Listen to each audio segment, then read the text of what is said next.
Αυτό το βίντεο είναι το πρώτο μέρος μιας σειράς 3 επεισοδίων. 3 ερωτήσεων που, αν τις πάρεις στα σοβαρά, δεν απαντιούνται ανεξάρτητα. Στο πρώτο θα αναρωτηθούμε αν υπάρχει πραγματικά ελεύθερη βούληση. Στο δεύτερο θα στραφούμε στο χρόνο, αν όντως κυλά ή αν είναι κάτι που απλώς βιώνουμε. Και στο τρίτο θα κοιτάξουμε κατάματα το πιο δύσκολο ερώτημα απ' όλα. Αν αυτό που αποκαλούμε εγώ είναι κάτι πραγματικό ή μία κατασκευή. Δεν είναι 3 ξεχωριστά θέματα. Είναι το ίδιο ερώτημα κοιταγμένο από 3 διαφορετικές πλευρές. Και αν κάτι από αυτά σε ενοχλήσει, δεν είναι τυχαίο. Γιατί αρχίζουμε από εδώ, από την ελεύθερη βούληση. Κάθε μέρα παίρνεις αποφάσεις. Άλλες μικρές, σχεδόν ασήμαντες, και άλλες που πιστεύεις ότι καθορίζουν ολόκληρη τη ζωή σου. Τι θα φορέσεις, τι θα πεις, πού θα πας, τι θα αποφύγεις, και πίσω από όλες αυτές τις κινήσεις υπάρχει μια σιωπηλή βεβαιότητα που σχεδόν ποτέ δεν αμφισβητούμε. Ότι εσύ αποφασίζεις, ότι οι επιλογές σου ξεκινούν από εσένα. Ότι ακόμα κι αν επηρεάζεσαι, στο τέλος έχεις τον έλεγχο. Αυτή την ιδέα τη λέμε ελεύθερη βούληση και πάνω της έχουμε χτίσει σχεδόν τα πάντα. Την έννοια της ευθύνης, της ενοχής, της τιμωρίας, της αξίας, το άξιζα κάτι καλύτερο και το έφτεξα. Χωρίς αυτήν, ο κόσμος όπως τον ξέρουμε μοιάζει να μη στέκεται. Κι όμως υπάρχει μια ιδέα παλιά, επίμονη και σήμερα πιο επικίνδυνη από ποτέ που λέει κάτι εντελώς διαφορετικό. Ότι η ελεύθερη βούληση, όπως τη φαντάζεσαι, δεν είναι απλώς περιορισμένη, δεν είναι απλώς δύσκολη. Είναι ψευδαίσθηση. Όχι επειδή κάποιος σου την πήρε, όχι επειδή κάποιος σε ελέγχει, αλλά επειδή ίσως ποτέ δεν υπήρξε. Και αν αυτό είναι αλήθεια, τότε γεννιέται ένα ερώτημα που δεν αφήνει κανέναν ήσυχο.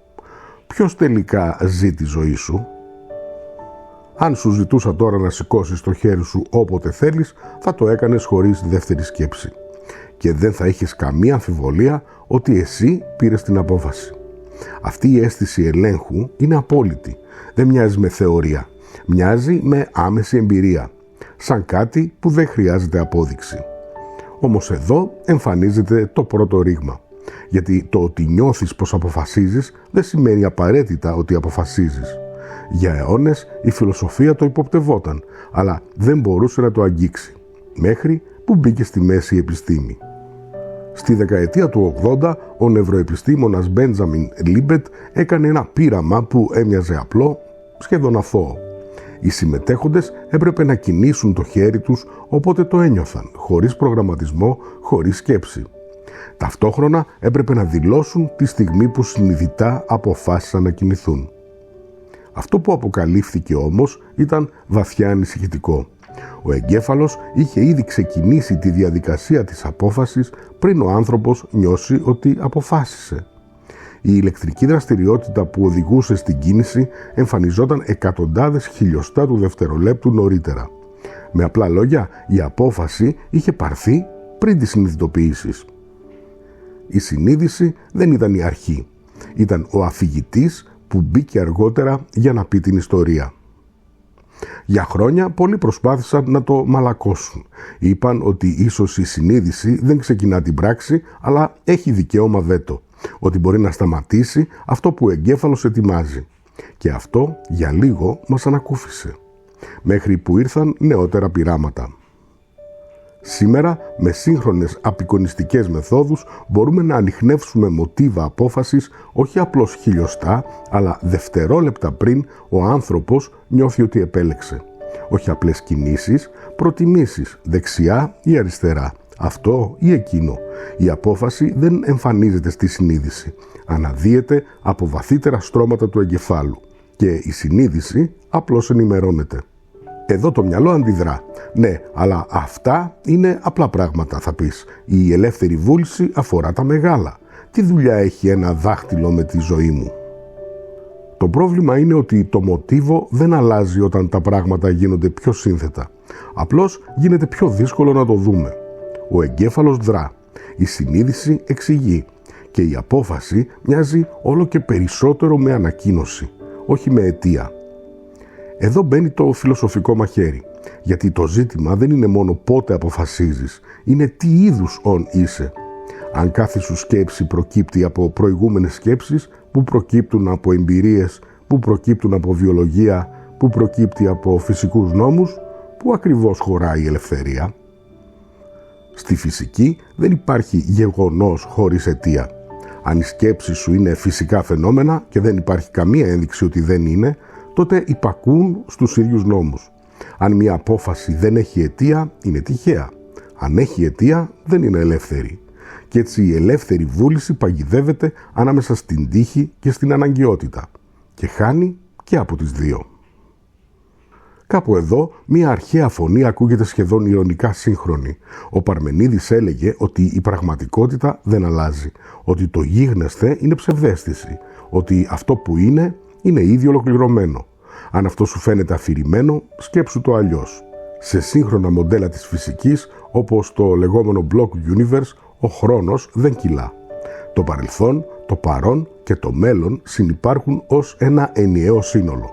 Δεν έρχεται κάτι, δεν φεύγει κάτι. Εμείς απλώς βιώνουμε ένα σημείο της διαδρομής.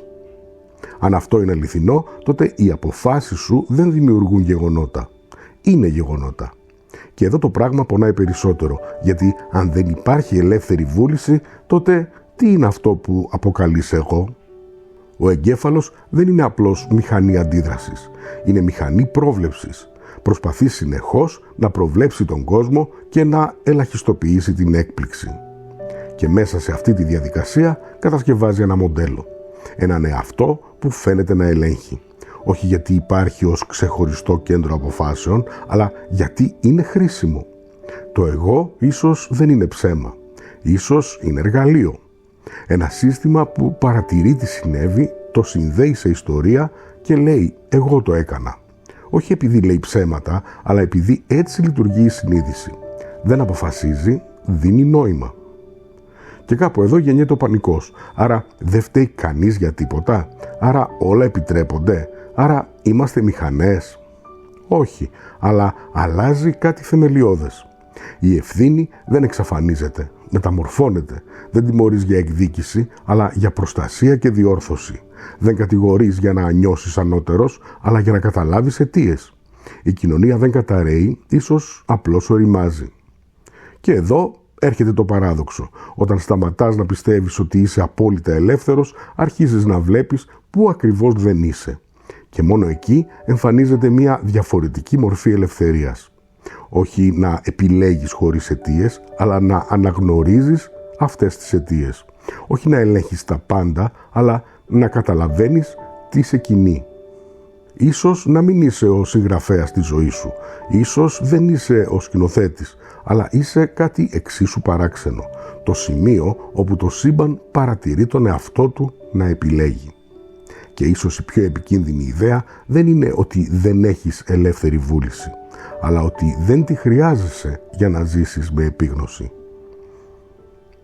Αν αυτή η σκέψη σου δημιούργησε έστω και μια μικρή ρογμή, τότε το βίντεο έκανε καλά τη δουλειά του. Αν θέλεις να συνεχίσουμε αυτή την εξερεύνηση στο χρόνο, στο εγώ και στις πιο επικίνδυνες ιδέες που έχουμε κληρονομήσει, μπορείς να στηρίξεις το κανάλι με ένα like ή μια εγγραφή. Και αν η ελεύθερη βούληση δεν είναι αυτό που νομίζαμε, τότε κάτι ακόμα αρχίζει να τρίζει. Γιατί όλες οι αποφάσεις, όλες οι επιλογές, όλα τα θα μπορούσα να είχα κάνει αλλιώς, προϋποθέτουν κάτι πολύ συγκεκριμένο. Ότι ο χρόνος κυλά, ότι υπάρχει ένα πριν και ένα μετά, ότι το παρελθόν έφυγε, το μέλλον έρχεται και το παρόν είναι η στιγμή της επιλογής. Αλλά τι γίνεται αν και αυτό ακόμη δεν είναι αλήθεια? Τι γίνεται αν ο χρόνος δεν είναι αυτό που νομίζουμε ή αν με έναν περίεργο τρόπο δεν υπάρχει καθόλου? Στο επόμενο επεισόδιο θα αφήσουμε την ελεύθερη βούληση και θα πιάσουμε τον χρόνο. Όχι όπως τον μετράμε, αλλά όπως ίσως πραγματικά είναι.